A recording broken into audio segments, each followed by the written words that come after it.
Hola, ¿qué tal? Bienvenidos a Voz News. Qué bueno que nos acompañan este lunes 26 de mayo. Los saluda Karina Yapor. Vamos a los titulares. El presidente Trump está considerando utilizar los $3,000 millones que envía el gobierno federal a Harvard para dárselos a escuelas de oficios en todo el país. Además, mientras siguen las negociaciones con la Unión Europea, se extiende la pausa a los aranceles que entrarían en vigor el 1 de junio.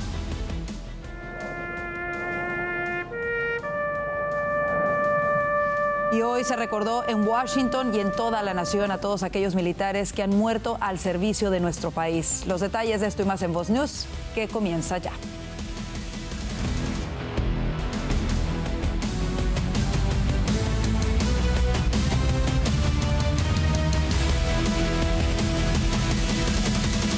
La tensión entre el presidente Donald Trump y la Universidad de Harvard continúa. El presidente insiste en que es una institución que fomenta el antisemitismo y anuncia medidas más duras contra ella. Desde Washington, D.C. nos informa Juan Esteban Silva. Karina, ¿qué tal? Es un gusto saludarlos desde Washington, D.C. El presidente Trump, como usted señala, anunciando esta retirada de $3,000 millones. Esto en subvenciones federales, fondos de la Universidad de Harvard. Alegando una falta de transparencia, dice el presidente Trump, pues que hay antisemitismo, que hay desproporción en el número de estudiantes extranjeros que acceden a los programas de Harvard y según cifras oficiales estamos hablando de cerca del 31% de los estudiantes que provienen del exterior, mientras que la universidad ha recibido más de 1.200 millones en fondos federales tan solo el año pasado. Esto ha dicho el presidente Trump. Part of the problem with Harvard is that there are about 31%, almost 31% of foreigners coming to Harvard. We give them billions of dollars, which is ridiculous. We do grants, which we're probably not going to be doing much grants anymore to Harvard. But they're 31%, but they refuse to tell us who the people are. We want to know the people. Now, a lot of the foreign students we wouldn't have a problem with. I'm not going to have a problem with foreign students, but it shouldn't be 31%. It's too much because we have Americans that want to go there. Quiero contarles, Karina y televidentes de Voz News, que la medida pues fue inmediatamente rechazada por Harvard. Presentan una demanda en una corte federal de Boston. La jueza Alison Burroughs emite una orden preliminar que bloquea temporalmente la decisión. Estamos hablando de también esa medida del presidente Trump pidiéndole pues a la mayoría de estudiantes extranjeros que no puedan seguir en esa institución, advirtiendo que esto viola el proceso, dice la juez, y el principio de igualdad ante la ley. A propósito, la Casa Blanca ha insistido en que se trata de una acción de seguridad nacional y rendición de cuentas. Justamente hoy el presidente Trump, quiero contarles, estuvo aquí muy cerca, en Arlington, hablando en el Memorial Day, justamente diciendo que una bandera para el gobierno prioritaria, aparte de honrar el sacrificio de los militares, es garantizar que en honor a ellos, pues, se blinde justamente el tema de la seguridad nacional, con medidas como el Domo de Oro. These are names that have become so important on the altar of freedom. They plunged into the crucible of battle, stormed into the fires of hell, charged into the valley of death, and rose into the arms of angels. Quiero contarles, televidentes de Voz News, esta disputa, pues sin duda alguna, seguirá dando de qué hablar.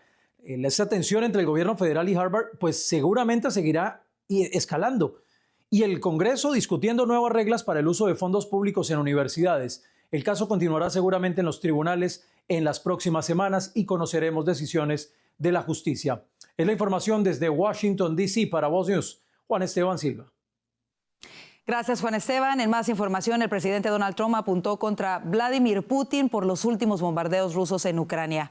En medio de las negociaciones para terminar la guerra y posterior a una serie de ataques con drones que dejaron al menos 12 fallecidos, el presidente criticó el accionar de su homólogo ruso. Trump incluso enfatizó su sorpresa por la brutalidad de las últimas semanas. Algo le pasó a este tipo y no me gusta, señaló. Mire, desde Nueva Jersey, Trump respondió preguntas de la prensa, lo que lo llevó a expresarse sobre uno de los mayores bombardeos de Rusia a Ucrania en lo que va de la guerra. Este tuvo lugar la noche del sábado 24 de mayo sobre unas 30 ciudades y pueblos a lo largo y ancho del país europeo. En otras cosas, el Partido Demócrata sigue sopesando su camino a seguir, ya que algunos miembros del partido reconocen una desconexión en cuestiones culturales y en otros aspectos demográficos clave del voto. Así lo reportó este domingo el diario The New York Times. Durante un largo periodo de tiempo, nuestro partido sobregiró nuestra cuenta de confianza con el pueblo estadounidense, declaró al New York Times Rob Flaherty, el antiguo director de campaña de Kamala Harris. El Times informó que los demócratas siguen pensando cómo avanzar, ya que el partido sigue siendo impopular entre los votantes. Según una encuesta de NBC News de marzo, solo el 27% de los votantes registrados tienen una opinión positiva del Partido Demócrata, que es la calificación positiva más baja registrada desde 1990. Y escuche esto, la filial regional de Planned Parenthood en Iowa anunció que 4 de sus 6 clínicas en ese estado y otras 4 en el estado de Minnesota cerrarán oficialmente en un año, atribuyendo esta decisión a la congelación de los fondos federales, restricciones estatales sobre el aborto y recortes presupuestarios. Las 4 clínicas que la organización cerrará en Iowa incluyen su única instalación que realizaba procedimientos de aborto en el estado, ubicada específicamente en la sede de la Universidad Estatal de Iowa en la localidad de Ames. Por su parte, las clínicas de Planned Parenthood que cerrarán en Minnesota están en las áreas de Richfield, en donde se encuentra la única clínica que ofrece servicios de aborto. Apple Valley, Minneapolis, también en algunos otros lugares como Bemidji y Alejandría. En el comunicado, Planned Parenthood explicó que 66 empleados serán despedidos y otros 37 serán trasladados a otras clínicas. Y el megaproyecto de ley de Donald Trump, bautizado como el Big Beautiful Bill, que prohibirá que Medicaid cubra tratamientos de transición de género. Esta disposición ingresó a última hora en la versión aprobada de la Cámara de Representantes, la cual ahora deberá pasar por el Senado, donde se espera que reciba algunas modificaciones. El congresista Dan Crenshaw, republicano por Texas, fue el encargado de impulsar este agregado en el texto de la ley. Crenshaw había presentado en enero una legislación aparte para prohibir el uso de fondos federales para estos tratamientos en menores de edad, aunque la que forma parte de la megaley del presidente aplicaría para todas las edades. Y el presidente Donald Trump ha decidido suspender temporalmente la imposición de aranceles del 50% a productos de la Unión Europea. Vanessa Vallejo nos cuenta la razón de esta pausa y los detalles de las negociaciones. Vanessa. 2 días después de haber amenazado con un arancel del 50% a la Unión Europea, ayer domingo el presidente Donald Trump se ha echado para atrás, asegurando que ahora le dará hasta el 9 de julio a la Unión Europea para que consiga una negociación con Estados Unidos. El presidente tomó esta decisión tras una llamada con Ursula von der Leyen, la presidenta de la Comisión Europea, quien le solicitó una pausa hasta el 9 de julio. Veamos lo que dijo el presidente sobre la llamada y sobre lo que espera al respecto. We had a very nice call and I agreed to move it. I believe June 9th would be, July 9th would be the date. That was the date she requested. Could we move it from June 1st to July 9th? And I agreed to do that. And that she said we will rapidly get together and see if we can work something out. El viernes pasado, Trump publicó en Truth Social que había sido muy difícil tratar con la Unión Europea y que las conversaciones no iban a ninguna parte, y afirmó que recomendaría un arancel del 50% a partir del 1 de junio. Ayer en la tarde, en un post de X, la presidenta de la Unión Europea dijo lo siguiente: la Unión Europea y Estados Unidos comparten la relación comercial más estrecha y trascendental del mundo. Europa está lista para avanzar en las negociaciones con rapidez y decisión, que es precisamente lo que ha pedido el presidente Trump en estas negociaciones, que veremos cómo avanzan en las próximas semanas. Por ahora, los mercados financieros han subido, especialmente las acciones europeas y también los futuros de Wall Street, lo que muestra una vez más que los inversionistas reaccionan positivamente ante las facilidades para el comercio internacional. Y el euro alcanzó máximos de un mes frente al dólar hoy lunes, después de que el presidente de los Estados Unidos, Donald Trump, diera marcha atrás a su amenaza de imponer aranceles del 50% a los envíos de la Unión Europea a partir del 1 de junio, ya que el bloque pidió tiempo para llegar a un buen acuerdo. El dólar continuaba su descenso, mientras los giros en política de Trump, así como el amplio proyecto de ley de gastos y recortes de impuestos, siguen alejando a algunos inversores de los activos estadounidenses. El euro llegó a subir hasta un un 0.55%, tocando los $1.14 por primera vez desde el 29 de abril. En su última cotización avanzaba un 0.17% a $1.13, elevando al 10% las ganancias en lo que va de este año. Y la Cámara de Representantes de Texas aprobó un proyecto de ley que busca exigir a las escuelas públicas del estado que muestren una copia de los 10 mandamientos en todas las aulas. Se espera que el Senado también dé curso a la propuesta y sea firmada como ley por el gobernador republicano Greg Abbott. La Cámara de Representantes aprobó la propuesta con 82 votos a favor y 46 en contra después de una semana de debates. Con la votación en la Cámara Baja, la medida ahora pasa al Senado, que ya había aprobado una medida similar en marzo.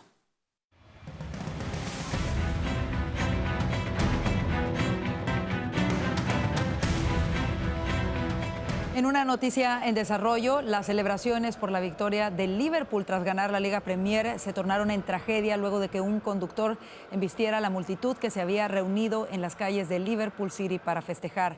Varios heridos fueron transportados a hospitales y el conductor del vehículo fue detenido en el lugar.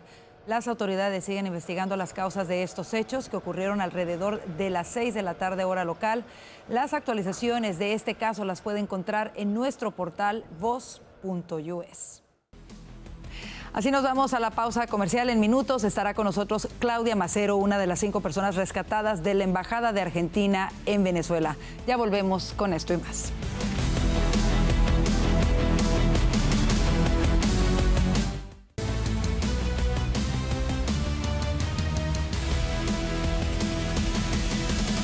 Como era de esperarse, Nicolás Maduro consolidó su poder luego de realizarse con poca credibilidad unas elecciones en Venezuela para gobernadores y parlamentarios marcada con una alta tasa de abstención que, según reportes, llegó al 85% del padrón electoral.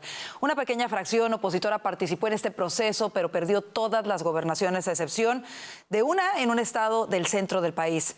Los detalles en el siguiente reporte. Festejo de Nicolás Maduro en Venezuela. El presidente consolidó su poder el domingo con la victoria de su partido en las elecciones legislativas y de gobernaciones, en las que la mayoría de la oposición decidió no participar y llamó a no votar. 10 meses después de la cuestionada reelección de Maduro y de los disturbios que le siguieron, el chavismo ganó 23 gobernaciones y obtuvo más del 80% de los votos en las listas nacionales del Parlamento. A todos los venezolanos y a todas las venezolanas, esta victoria es la victoria de la paz y la estabilidad de toda Venezuela. La elección estuvo marcada por una baja afluencia en los centros electorales. El Consejo Nacional Electoral, acusado de servir a Maduro, estimó la participación en 42,6% de los 21 millones de electores llamados a votar. Tras denunciar fraude en las presidenciales del año pasado, la líder opositora María Corina Machado había llamado a sus partidarios a no votar. Las elecciones se realizaron apenas días después de la detención del dirigente Juan Pablo Guanipa, próximo a Machado, y de otros 69 opositores acusados de integrar una presunta red terrorista para sabotear los comicios. El gobierno desplegó a más de 400.000 efectivos para la seguridad de la votación, restringió los pasos fronterizos y suspendió la conexión aérea con Colombia. El chavismo ya tenía mayoría absoluta en la Asamblea Nacional precisamente después de que la oposición boicoteara las pasadas legislativas en 2020. Esta vez, una pequeña escisión de la oposición desconoció el llamado y participó en los comicios. La encabezó el 2 veces candidato presidencial Enrique Capriles, que ganó un escaño en el Parlamento. Como diputados fueron proclamados electos la primera dama Cilia Flores, el hijo de Maduro, Nicolás Maduro Guerra, el actual presidente del Parlamento, Jorge Rodríguez, y cerca de 40 altos dirigentes chavistas. Por otra parte, los partidarios de Maduro, que ya controlaban 19 gobernaciones, recuperaron el estado petrolero de Zulia, que era gobernado por Manuel Rosales, rival de Hugo Chávez en 2006. La oposición solo conservó Cojedes en el centro del país. Y por primera vez, la elección incluyó el voto por autoridades para asuntos del Esequibo, el territorio rico en petróleo en disputa con Guyana. Los comicios se realizaron fuera de la zona en litigio en una microcircunscripción de poco más de 21.400 habitantes que abarcó 4 poblaciones venezolanas cercanas a la línea fronteriza en el estado Bolívar. Se eligió al gobernador y a 8 parlamentarios, en principio con un mandato simbólico, ya que es Guyana quien administra el territorio. Y ese almirante gobernador electo por el pueblo va a tener todo el apoyo presupuestario porque el pueblo del Esequibo se lo ganó, para que el pueblo del Esequibo tenga todos los derechos como pueblo de Venezuela. El nuevo Parlamento iniciará su mandato en enero de 2026.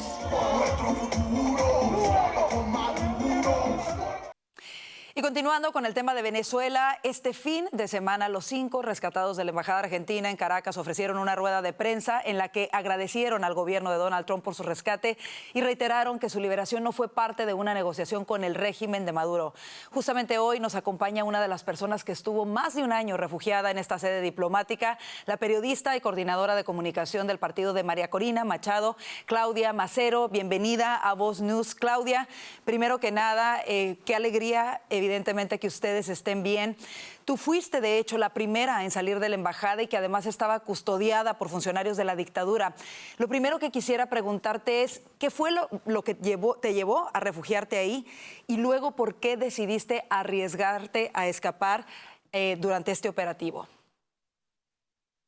Bueno, muchísimas gracias, Karina, y a todos los amigos de Voz Media por esta invitación y sobre todo por informar, que es lo que más necesitamos en este momento en Venezuela. Yo como periodista lo valoro y quiero precisamente arrancar por ahí, felicitando la labor de los medios independientes y de todos los venezolanos y no venezolanos que siguen haciendo este trabajo por nosotros también y por cada uno de nuestros ciudadanos.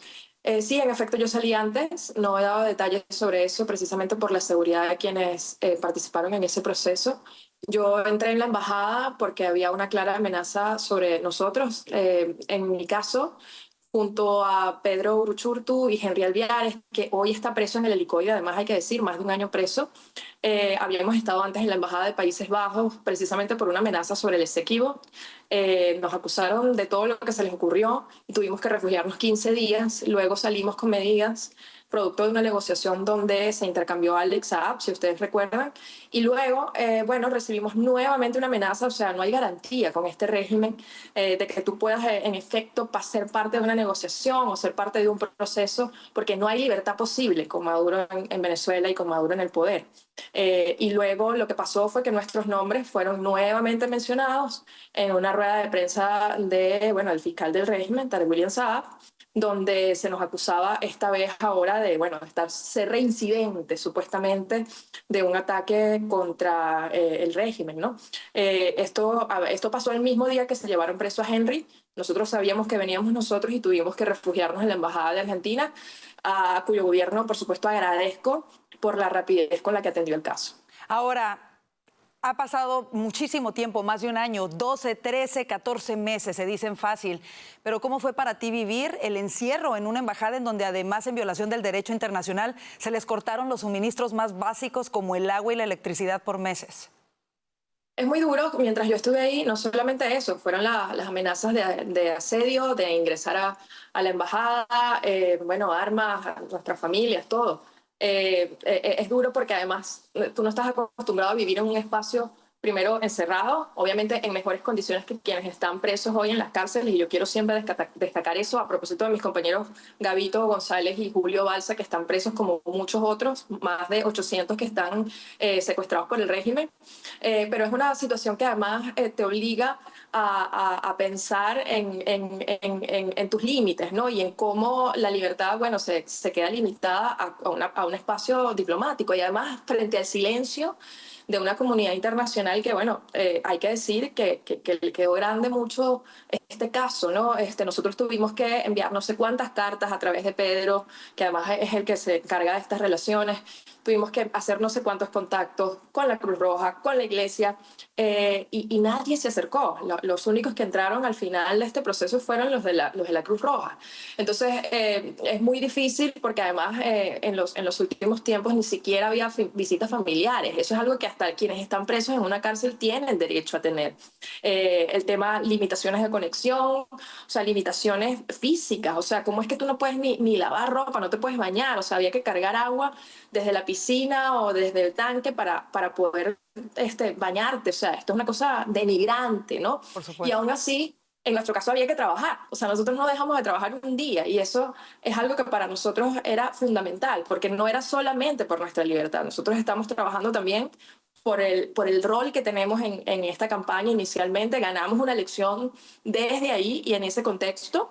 Y también, bueno, cada uno de nosotros tiene una responsabilidad. Yo soy responsable de comunicaciones, pero está Maggie, que es la jefa de campaña, Pedro en el área internacional. No les digo Humberto, que tuvo que hacer, bueno, magia, porque además como ingeniero le tocó resolver cosas. Bueno, pega esta manguera, pon este cable aquí a ver si podemos tener luz. El ventilador de Omar, que fue una casualidad que estuviese dentro de la embajada con luz solar. O sea, es una cosa que uno la puede contar muchas veces y nunca creo que se va a poder terminar de entender, ¿no? por lo difícil que es de la situación, por supuesto.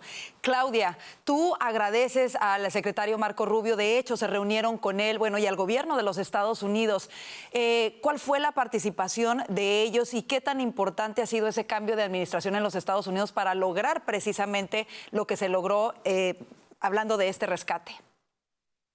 Sí, yo no puedo dar detalles de la operación como tal. Lo que sí puedo decir es que nosotros agradecemos la claridad, no solamente del secretario Marco Rubio, sino del gobierno de Donald Trump. Yo debo decir que ese encuentro fue bastante, en mi caso, tranquilizante y esclarecedor, porque tiene perfectamente identificado la amenaza que representa el régimen de Maduro, no solamente para los venezolanos, sino para Estados Unidos y para el gobierno de Estados Unidos. Y en ese sentido, yo agradezco mucho y creo que el hecho de ser latino, también en el caso del secretario, ayudó mucho porque entiende perfectamente lo que está pasando en la región y lo que tiene que pasar con Venezuela para que no solamente seamos libres nosotros, sino la región. En el caso de Estados Unidos, bueno, obviamente hubo una participación directa. Creo que lo importante aquí en el mensaje para los venezolanos no es solamente la operación Guacamaya y cómo nosotros salimos de allí, en mi caso antes, pero en el caso de ellos, bueno, también gracias a la participación de Estados Unidos, sino lo que esto significa y cómo Estados Unidos está involucrado y lo que viene en adelante. Estados Unidos es un aliado para nosotros y para la región y entendemos que el mensaje de esa foto no es nada más que nosotros hayamos podido estar en el Departamento de Estado y que tengamos una agenda el resto de los días precisamente con otros funcionarios y con otros actores importantísimos también del gobierno, sino lo que eso significa para Venezuela. Claro. Y es que no estamos solos. Y esa claridad nosotros la agradecemos en el caso del gobierno de Donald Trump y creo que en los próximos días también habrá nuevos elementos que también van a ayudar precisamente a que otras cosas pasen. Claudia, algo importante que quisiera preguntarte, porque hace unos días atrás hubo comunicaciones en dos sentidos en relación al tema de Venezuela, y es que algunos elementos de la administración Trump sugerían el permitir que la compañía estadounidense Chevron le siguiese comprando petróleo a Maduro. ¿Cuál es tu opinión sobre esto? Bueno, de nuevo, en este caso nosotros somos muy respetuosos de la política interna de Estados Unidos. Aún así, al menos lo que a nosotros nos han manifestado y lo que han sido los hechos, porque creo que nosotros, y más como periodistas o como quienes observamos este proceso así, tenemos que verlo a partir de los hechos.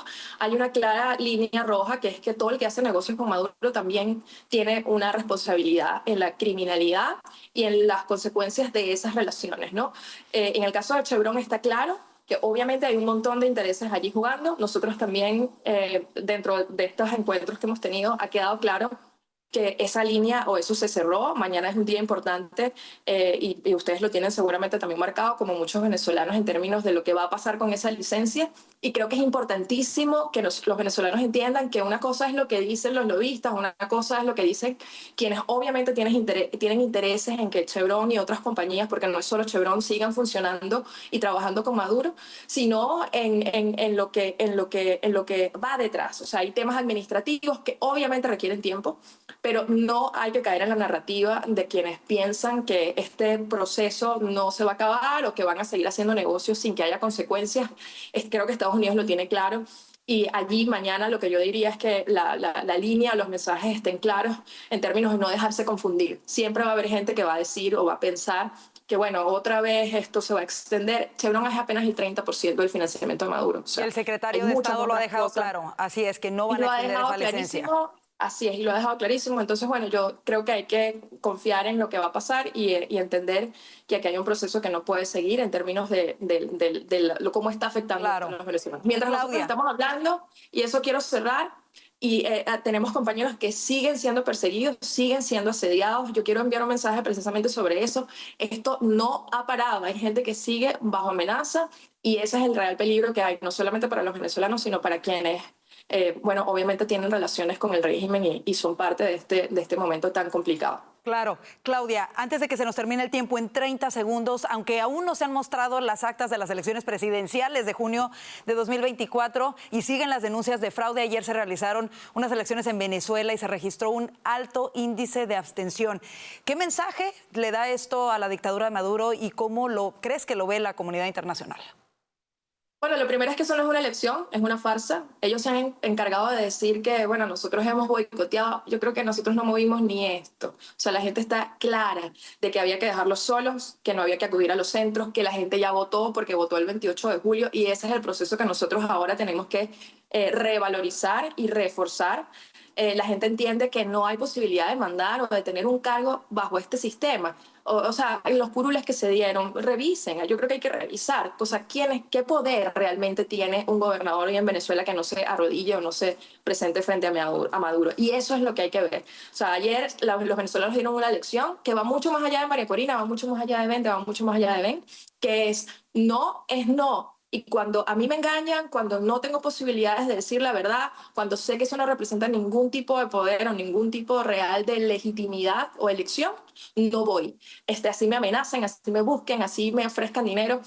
La gente está clarísima y lo que estamos viendo es terminar de tumbar las caretas que había que tumbar y terminar de refrendar o de cerrar la ilegitimidad de Maduro porque no tiene poder, no tiene gente, están vacíos. Claro. Claudia Macero, te agradecemos muchísimo el haber estado con nosotros en Voz News.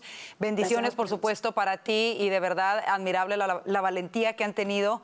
De verdad, gracias por estar con nosotros el día de hoy aquí en Voz News. Gracias a ustedes y muchas veces. Cuídense muchísimo. Igualmente.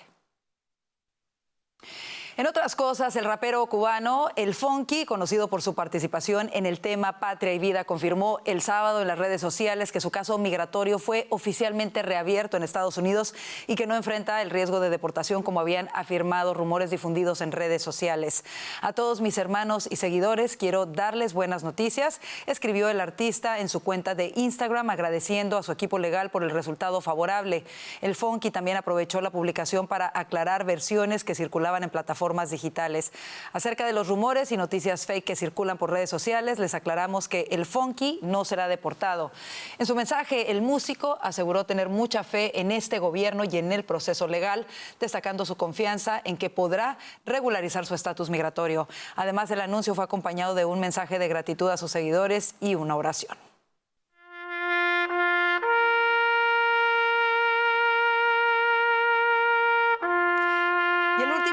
De mayo, el país recuerda y rinde honor a los militares que han muerto al servicio de nuestro país, en particular a los que murieron en combate o como resultado de heridas sufridas en combate. Instaurado el 30 de mayo de 1868 por primera vez, esta festividad fue originalmente dedicada a los soldados caídos en la Guerra de Sucesión por el Gran Ejército de la República.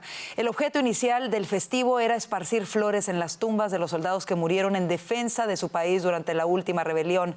De ahí que su nombre original fuera Día de Decoración. No sería hasta 1882 cuando se usó por primera vez la denominación de Memorial Day, que se fue imponiendo a lo largo del siglo XX hasta que se convirtió en el nombre oficial tras la Segunda Guerra Mundial. Hoy, el presidente Donald Trump, junto al vicepresidente J.D. Vance y el secretario de Defensa Pete Hegseth, ofrecieron sus respetos en la ceremonia que se llevó a cabo en el Cementerio Nacional de Arlington, en Virginia. Dios bendiga y fortalezca a las familias de quienes dieron su vida por defender las libertades que hoy tenemos. Así nos vamos a la pausa comercial. Quédese con nosotros. Ya vienen nuestros analistas para hablar de los temas que hacen titulares hoy.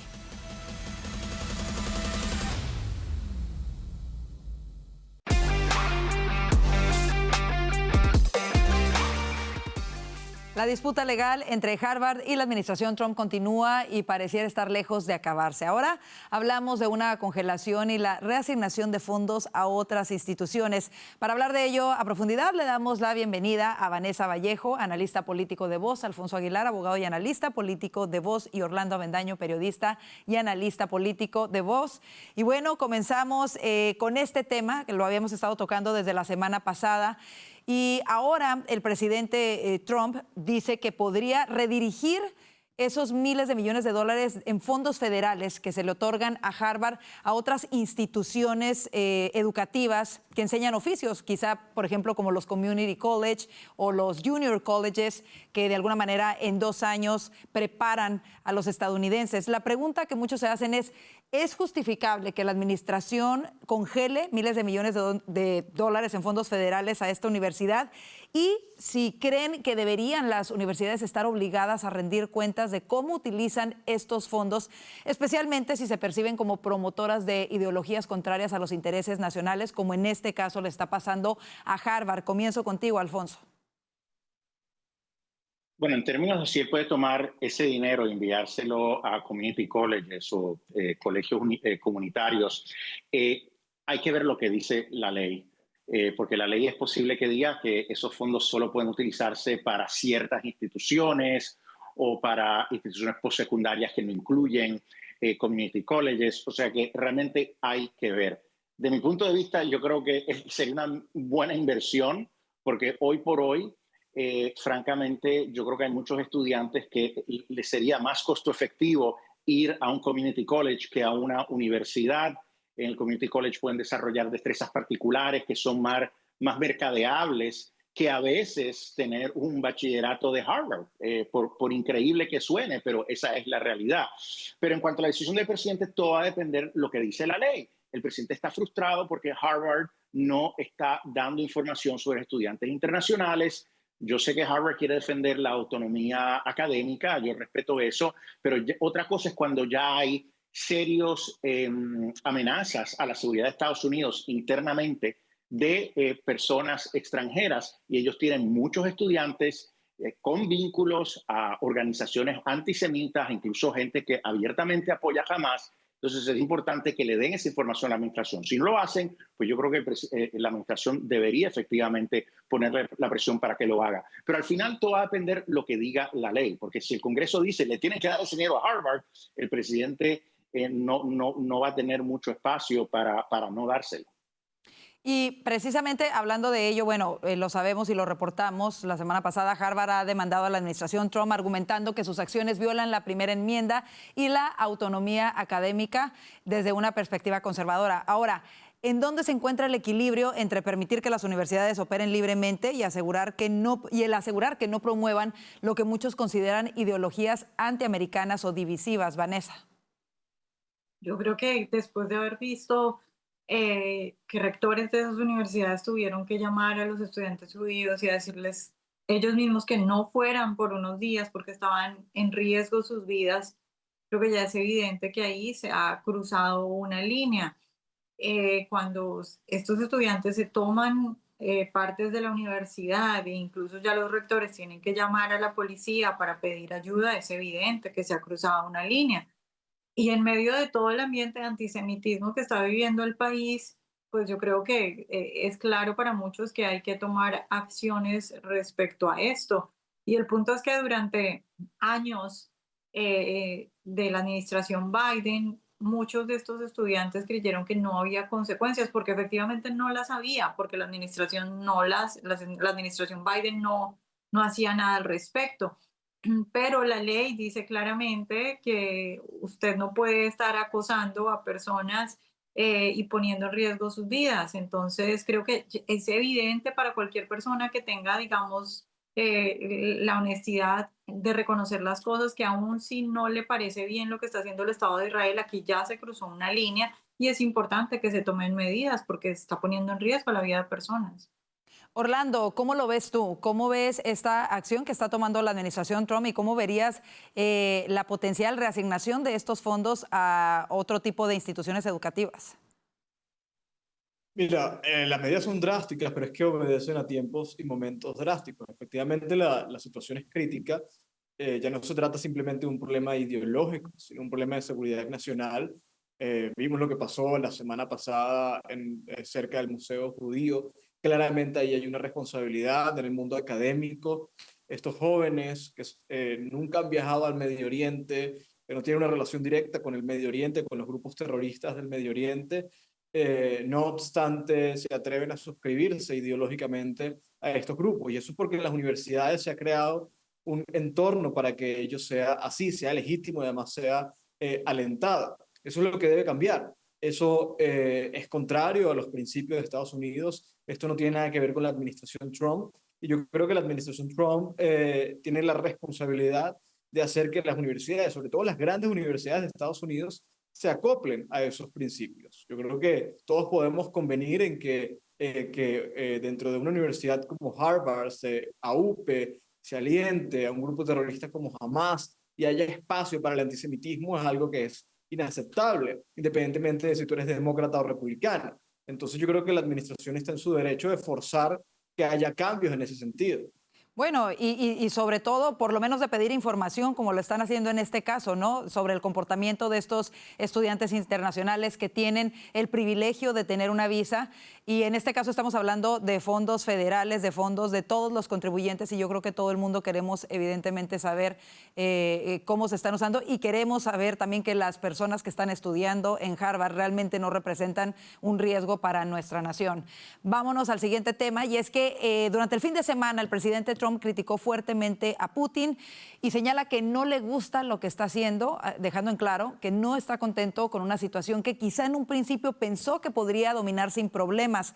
Pero ¿qué tan difícil es dominar esta situación de guerra? Al principio Trump se mostraba muy confiado en poder solucionar este conflicto. Hemos visto que no. ¿Cómo lo ves, Vanessa?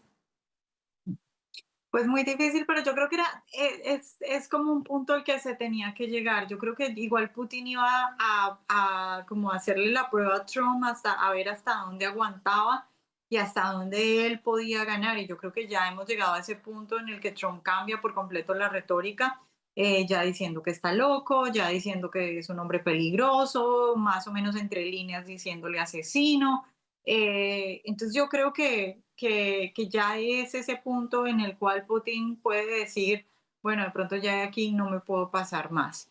Y pues nada, pues importante ver qué pasa en las próximas semanas, pero yo no creo que Putin esté dispuesto, en cómo están las cosas en este momento, no creo que esté dispuesto a irse a una guerra abierta con el presidente Trump. Entonces yo creo que ahora sí que viene lo realmente interesante.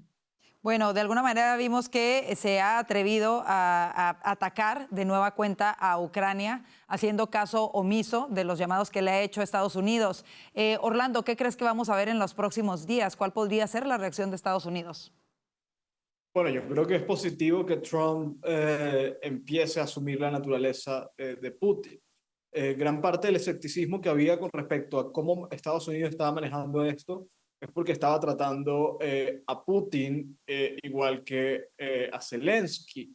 Hay una distancia gigante. Yo sé que Zelensky se ha convertido en alguien atorrante y muy difícil con quien negociar, que no tiene mucha disposición, pero no es comparable con Putin, ¿no? Y precisamente a lo mejor por eso es que Zelensky ha sido tan difícil, porque le ha frustrado un poco que la administración lo equipare a quien es claramente el agresor, pero que además no funciona con los incentivos que hay sobre la mesa ahora.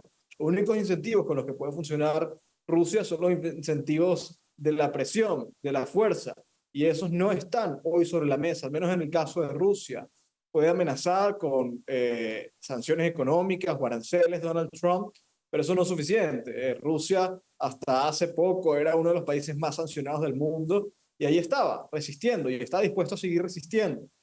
Porque lo de Putin va mucho más allá que tratar de paliar la situación económica de Rusia. Entonces, yo creo que si Trump asume esto, se puede avanzar realmente porque ya se está caminando sobre la realidad de la situación.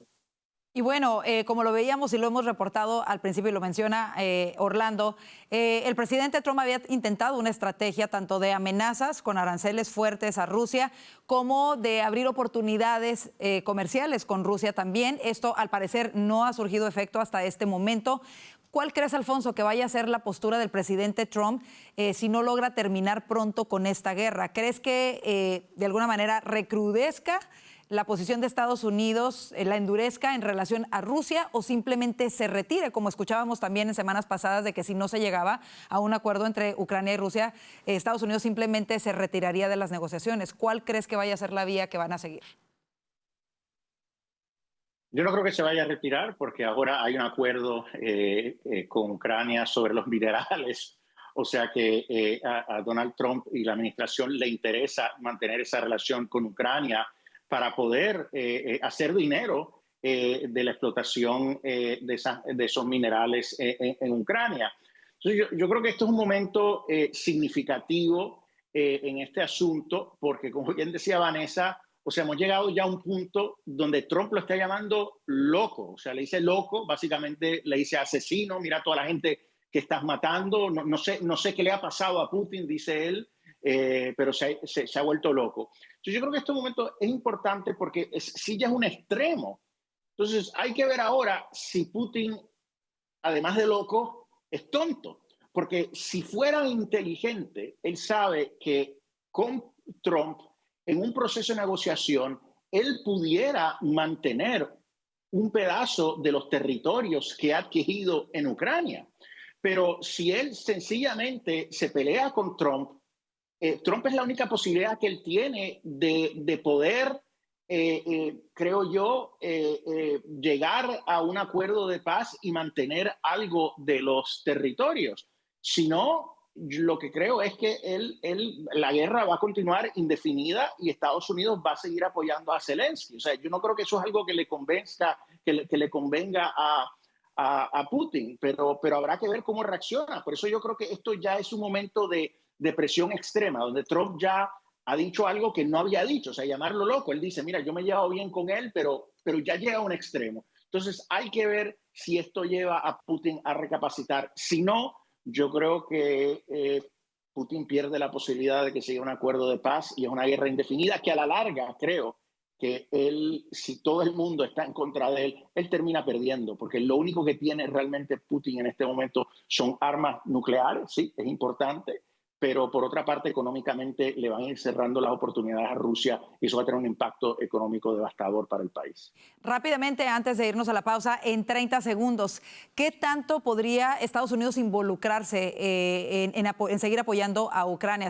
¿Ustedes creen que seguiría siendo simple y sencillamente, bueno, no simple y sencillamente, pero apoyo económico como los 350,000 millones de dólares que se les ha dado y equipo militar, o en algún momento incluso podría darse apoyo con las tropas? ¿Y qué papel va a jugar ahora la Unión Europea, que está enfrentándose a una nueva administración que les exige mayor involucramiento en la propia defensa precisamente de la OTAN? ¿Cómo lo ven Vanessa, Orlando y Alfonso, antes de irnos a la pausa?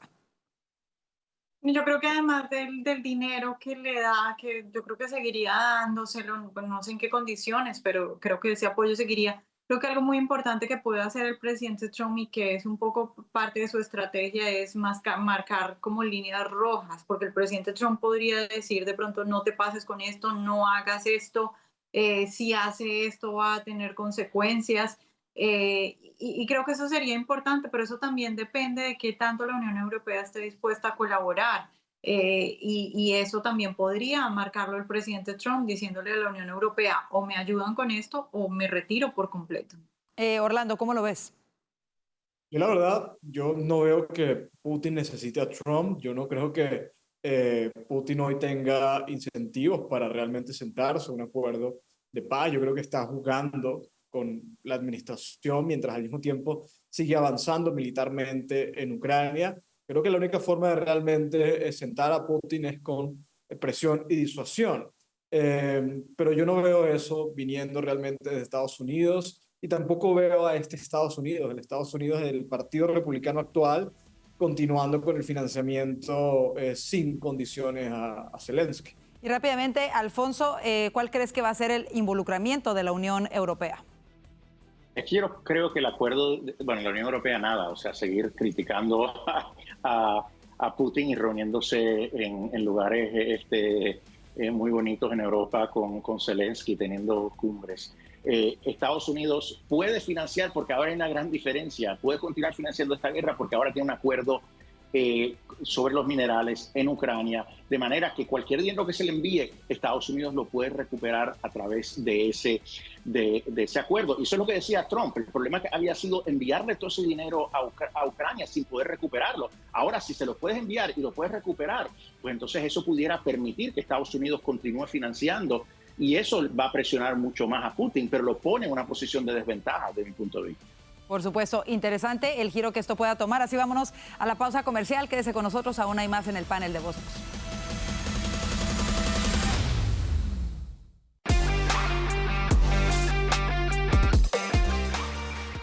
Venezuela fue noticia este fin de semana. El sábado, los rehenes liberados de la Embajada de Argentina en Venezuela dieron su primera rueda de prensa. Y ayer domingo, la dictadura de Maduro se proclamó ganadora en unas irregulares elecciones marcadas por la abstención. Regresamos con nuestros analistas para hablar de estos temas. Orlando, comienzo contigo. ¿Qué nos puedes decir de estos dos eventos relacionados a Venezuela? Bueno, la rueda de prensa del sábado creo que fue un logro importante de la oposición venezolana y también de la administración Trump. Hay que acentuar que estos 5 asilados están hoy en Washington hablando de pues lo que hay que hacer con Venezuela gracias a la administración Trump. Y así lo reconocieron, ¿no? Hablando de que fue el secretario de Estado Marco Rubio prácticamente el que los rescató.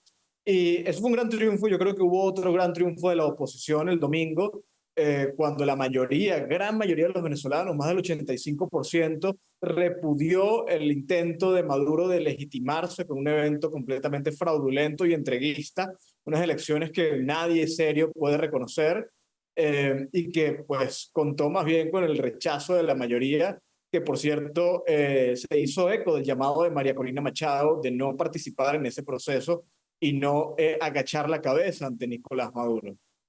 Así es, y justo platicábamos hace unos minutos, con una de las personas precisamente rescatadas de la Embajada de Argentina en Venezuela, la periodista Claudia Macero, directora de comunicaciones del partido de María Corina Machado, y ella resaltaba precisamente la importancia del papel de esta administración en ese operativo.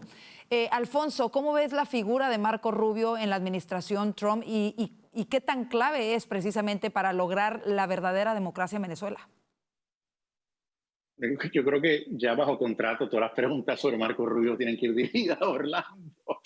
Pero no, yo creo que francamente Marco Rubio está haciendo un trabajo extraordinario, está siendo muy firme en enviar un mensaje claro a Venezuela, de que esta administración va a continuar una política de máxima presión, aunque sí Estados Unidos está interesado en que Maduro suelte prisioneros políticos americanos, que reciba a deportados venezolanos de Estados Unidos, pero para lograr eso no va a hacer lo que Biden hizo, de aflojar la presión sobre Maduro. O sea, aquí Marco Rubio está negociando desde una posición de fortaleza, a diferencia de la administración Biden y Juan González, que negociaba esto, que básicamente cedió a todas las peticiones de Maduro. Esto es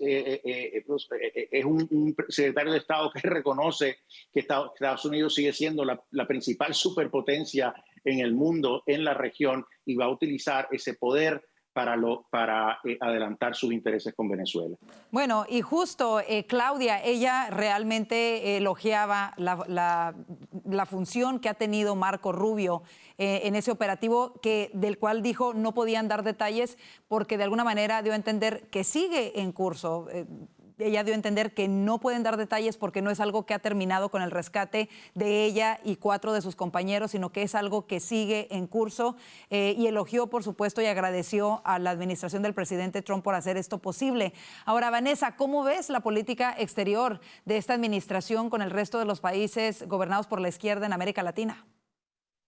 Pues como hemos dicho, es muy importante que tengamos un secretario que entiende lo que pasa en Latinoamérica. Esto nunca hubiera ocurrido si no fuera porque Marco Rubio efectivamente está ahí, que entiende lo que pasa, que tiene relaciones con María Corina, que entiende la importancia de todo este tipo de cosas. Y efectivamente yo creo que de las cosas más importantes que dijeron estos liberados ya fue que esa operación continúa, lo cual muestra que el Departamento de Estado y que esta administración están interesados en por lo menos hacer movimientos estratégicos y específicos para ayudar a ese tipo de personas que están siendo que están secuestradas por el régimen, pero también en últimas son movimientos que terminan perjudicando al régimen y quién sabe hasta dónde alcancen este tipo de cosas, ¿no? Este tipo de acciones que esté tomando Estados Unidos, porque sí es evidente que al régimen esto le dolió. Vimos el fin de semana que capturaron, yo creo que a la segunda figura tal vez más visible para afuera de la oposición en Venezuela. Y creo que eso es muestra de que al régimen le ha dolido todo esto. Entonces es muy interesante lo que ellos dicen de que esta operación continúa y que Estados Unidos sigue trabajando en quién sabe qué es lo que está trabajando, pero muy interesante. Así es, ahí estamos viendo justo las imágenes de Juan Pablo Guanipa, estas imágenes de la semana pasada, y efectivamente Claudia mencionaba que esto no ha terminado aquí, que aún hay muchos más que están cautivos todavía bajo el poder de la dictadura de Nicolás Maduro. Y yo quiero invitarle a la gente que no haya visto esta entrevista, pueden verla a través de nuestro canal de YouTube, nos encuentran como @VozMedia, porque de verdad vale la pena escucharla. Se dice fácil, pero imagínense estar más de 12 meses, más de un año en esta situación de encarcelamiento de alguna manera, y que sabemos que además por meses les fueron cortados los suministros principales como el agua, la electricidad. Es algo en violación flagrante del derecho internacional. Increíble lo que estas personas han vivido y han tenido que soportar, y lo que muchos siguen soportando hoy en día en Venezuela. Así que vale la pena de verdad escuchar este testimonio por parte de Claudia, y vamos a seguir cubriendo, por supuesto, el desarrollo de esta noticia. Vámonos al siguiente tema, porque el activista demócrata, ya de regreso en nuestro entorno, David Hogg, quien hasta hace unos días fuese el vicepresidente del Comité Nacional Demócrata, elogió hace unos días a la representante de Texas, Jasmine Crockett, y dijo que ella representa el tipo de liderazgo que el Partido Demócrata necesita. Entonces, para quienes no lo tienen muy fresco, Orlando, o para quienes no están tan familiarizados con ella, ¿quién es Crockett y cuáles son algunas de sus posturas más radicales? Bueno, Crockett es una, sin duda, de las figuras más polémicas y controvertidas del Partido Demócrata, porque representa esta ala brutalmente frustrada, acomplejada, resentida, que odia realmente a su adversario. Es profundamente racista esta idea de que los blancos en Estados Unidos le deben algo a las comunidades negras y por lo tanto tienen que sufrir y resarcir lo que han hecho. Esta concepción de que a la gente deberían premiarla y deberían reconocerla por su color de piel y no por el mérito. Obviamente económicamente pues socialista. Es una persona muy radical. Además es una persona con unas formas muy peligrosas, ¿no? Insulta al contrincante, etcétera. Entonces esto es lo que está endosando David Hogg, que no es muy diferente a esta mujer, y desafortunadamente estamos viendo que esto de alguna manera es lo que es hoy la vanguardia juvenil del Partido Demócrata, y es muy preocupante, porque lo menos que necesita el Partido Demócrata es precisamente quedarse anclada en esa conducta completamente retrógrada en términos ideológicos, sino que necesita moderarse, necesita volver a ser un partido que coincida con el republicano en principios y que no odie a Estados Unidos como hoy odia a Estados Unidos en voces como la de David Hogg y la de Crockett. Fíjate que además es sumamente interesante que estas declaraciones de Hogg se dan justo a unos días de diferencia de un artículo del New York Times el día de ayer, en el que Rob Flaherty, antiguo director de campaña de Kamala Harris, dice que el Partido Demócrata está pasando por una grave crisis de credibilidad. Como nunca antes han tenido el porcentaje más bajo, solamente el 27% de los votantes registrados tienen una opinión positiva del Partido Demócrata. Alfonso, ¿cómo ves las declaraciones de Hawke diciendo que Crockett representa el tipo de liderazgo que su partido necesita? Bueno, es que el New York Times tiene razón. Esto es una crisis, pero una crisis de identidad. Es una crisis ideológica fundamentalmente porque ellos han acogido posiciones de la extrema izquierda y sencillamente no hay interés en moverse hacia el centro. Por lo menos David Hogg es honesto en decir, mira, no podemos ser solamente el partido anti-Trump, tenemos que defender nuestros principios. Y él es de izquierda dura, socialista. Pues él lo que dice es que hay que redoblar nuestros ataques, defender nuestras ideas extremistas, y por eso él apoya a Jasmine Crockett y a otras congresistas como Alejandro Ocasio-Cortez, que continuamente articulan estas posturas de extrema izquierda. Pero en ese sentido, por lo menos, está diciendo tenemos que defender algo, tenemos que defender los principios en los que creemos. El problema con el resto del Partido Demócrata es que no saben qué hacer, porque son incapaces de moverse hacia el centro por la influencia de estos grupos de izquierda y porque han acogido estas ideologías de izquierda. Entonces, pues terminan solamente atacando a Trump y más nada. Entonces, en ese sentido, Hogg tiene razón. O sea, el Partido Demócrata o asume plenamente la ideología de izquierda o se mueve hacia el centro. Pero la ambigüedad que muchos están asumiendo hasta ahora, pues no va a llevar al Partido Demócrata a ninguna victoria. Vanessa, cerramos contigo este tema. ¿Cómo lo ves tú entre las dos posibilidades que muestra Alfonso, el de que los demócratas se muevan un poco hacia el centro o que terminen defendiendo completamente su agenda radical de izquierda? ¿Cuál de estos escenarios crees que vamos a ver para las próximas elecciones de medio término? Pues no sé, los demócratas tendrán que definir por sí mismos su futuro y está bien difícil. Eso yo la verdad creo que voy a disfrutar ver esa pelea interna y ver el camino hacia la definición de qué va a ser el Partido Demócrata, si es que lo logran, porque también los partidos a veces se pueden quedar en una pelea eterna entre dos facciones, si lo queremos, digamos, simplificar acá. Pero sí es muy cierto que a veces yo escucho a David Hogg y uno lo puede escuchar, no sé, por un par de minutos y uno puede decir, estoy completamente de acuerdo en todo lo que ha dicho cuando critica a su partido. El problema son las soluciones que ofrecen.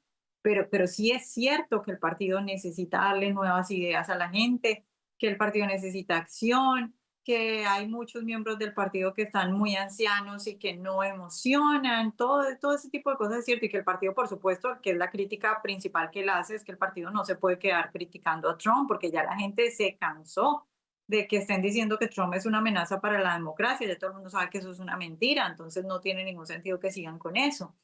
Pero pues vamos a ver quién gana, vamos a ver si se quedan en una pelea eterna, pero sí es pues de mi lado por lo menos es entretenido, pero del lado de los demócratas es un gran reto que logren definir qué es lo que va a hacer el Partido Demócrata de ahora en adelante. Por supuesto, y creo que aquí el punto clave es que si ellos se aferran a defender su política radical de izquierda, seguramente que los ha llevado a estos niveles de impopularidad nunca antes vistos, seguramente no les va a ir muy bien en las elecciones de medio término, pero bueno, hay que ver lo que pasa de aquí a allá. Como siempre, un gustazo tenerlos con nosotros y escuchar sus puntos de vista sobre los temas que nos afectan a todos. Gracias, Alfonso Aguilar, Vanessa Vallejo y Orlando Avendaño, y gracias a usted por su confianza. Antes de despedirnos, los invitamos a seguirnos a través de nuestras redes sociales y, por supuesto, de inscribirse o suscribirse, mejor dicho, a nuestro canal de YouTube. Nos encuentra como @VozMedia.